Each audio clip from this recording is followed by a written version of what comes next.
Olivia. Thank you very much. Olivia M.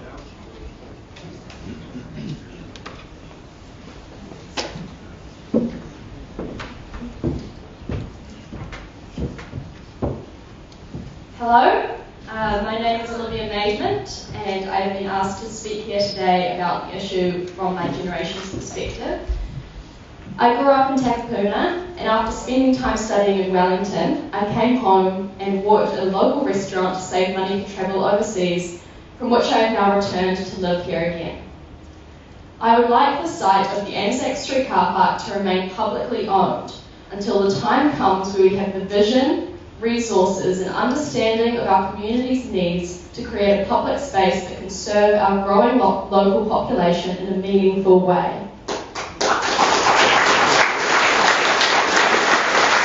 I believe that when it comes to future-proofing our city, the deliberate creation of practical and accessible public space should be an absolute priority. Along with adjusting the ways we approach transport and housing to reflect concerns about our environment and population growth, we must also understand the importance of spaces that are created with the intention of best serving the community's needs. These are spaces where people can gather to interact, relax, be active, and enjoy art and cultural experiences. These are spaces that should not be designed by private developers. Faced with the task of preparing our city for the future, it is of course necessary to intensify the space used for housing. However, citing the need for an increase in residential dwellings in the Takapuna area as a reason for selling this public land is a cop-out. Houses will get smaller, public space will only become more valuable. Communities must be built around comfortable, well-designed and well-maintained places where people can gather and relax. I find the tactics that the Council have used throughout the public consultation to persuade the residents that this development serves their interests very disheartening. It has been a process that has involved a disingenuous mobilisation of bias, rather than the mobilisation of a community engagement on a level that is anything other than superficial. Only one sentence of the introduction page on the online survey mentions that there is development on the site other than a town square. People are led to believe that they are voting on a town square, when in fact they are voting on a huge development that will permanently and dramatically alter the cityscape of Takapuna. The strategy to position the town square as the focus point of the discussion is misleading at best. The fact that you use town square as a blanket term to refer to this proposed development, glazing over the 9-storey buildings that will dominate the site, only shows that you know how bad it sounds to say that the public land is going to be turned into private residential and commercial space. You can put glitter on the turd, you can tell me that the turd is a grand town square, it's still a turd.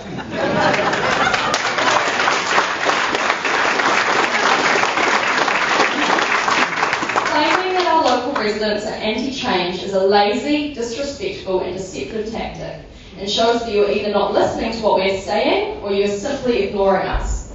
Anyone quickly becomes anti-change when what is proposed is just quite obviously a bad idea. The town square proposed is not 3,000 square metres. That figure includes the lively laneways that will run between the tower blocks.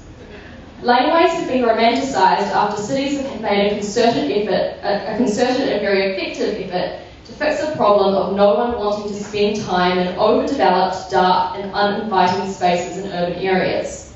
They are not the preferred option for enjoyable public space. They are an attempt to make the best of unappealing, century-old urban planning. In the case of the revitalisation of Melbourne's laneways, they are also pulled off with a good dose of genuine community consultation.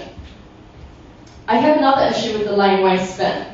In Panuku's development framework plan, they note that there is indeed an absence of urban public space in Takapuna, and suggest that recent private developments such as the Mackenzie's project and 40th and Hurstmere are contributing to solving this issue. Those laneways are not meaningful public spaces, they are malls.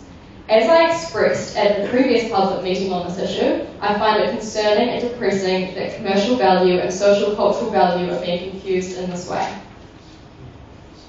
While doing my research in preparation for today, I stumbled upon an article about a New York-based urban planner, Fred Kent.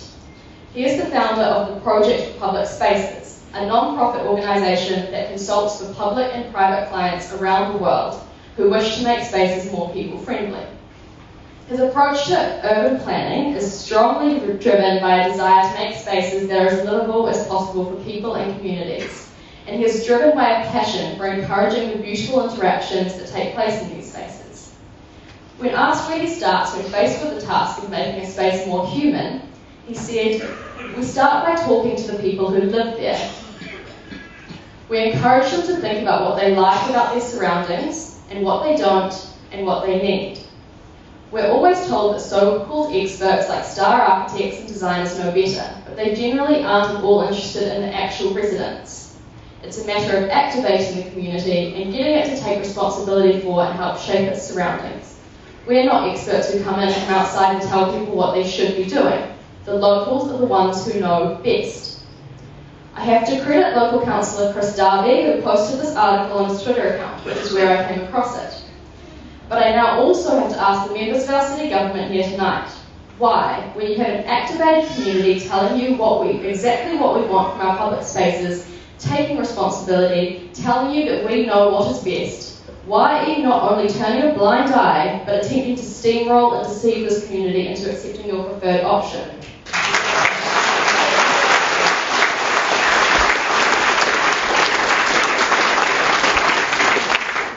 I did indeed find it a fascinating exercise, scrolling through our local councillors' Twitter feeds. In so many aspects, their interests and values seem to align with mine. Both seem to present a strong desire to create a more livable and well-designed city that values people and the environment over bureaucratic and commercial interests. So it would be puzzling as to why they are in support of development that proposed building 9-storey blocks with a sad slither of public space, if we didn't know that the council needs money and the ugly patch of asphalt in the Heart of Takapuna is kind of worth a lot. It is often assumed that my generation is ambivalent when it comes to these types of local issues. That is not the case. However, we do find ourselves disenfranchised and demotivated when we see our government behaving as it has done in this case. The best word I can think of to describe it is slimy. How can we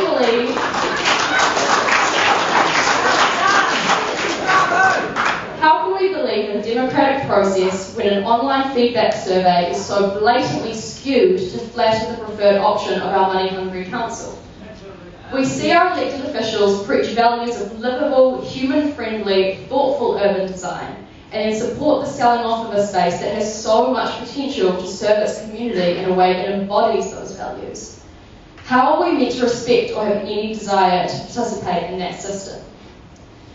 I want to express my gratitude and admiration for those who are truly acting in the interest of the community and my generation.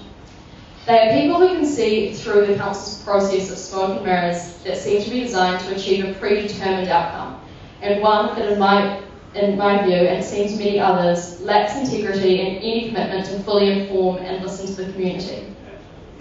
The community group that has arranged this meeting stick to their values, even though I'm sure it's not always an easy thing to do, and I find that truly inspiring. I'll finish with a word from Fred Kent again. Credit to Mr. Darby for this one. Public space has always been the breeding ground for democracy, and we've lost sight of that idea. The point is to give public space back to the people. That's fascinating and marvellous at the same time. Placemaking is a natural human activity. We've just been prevented from doing it for a long time now. It is my view that voting for option 3 is the only option the Auckland Council has left us to save 80% of the public's land at 40 Anzac Street from being sold off.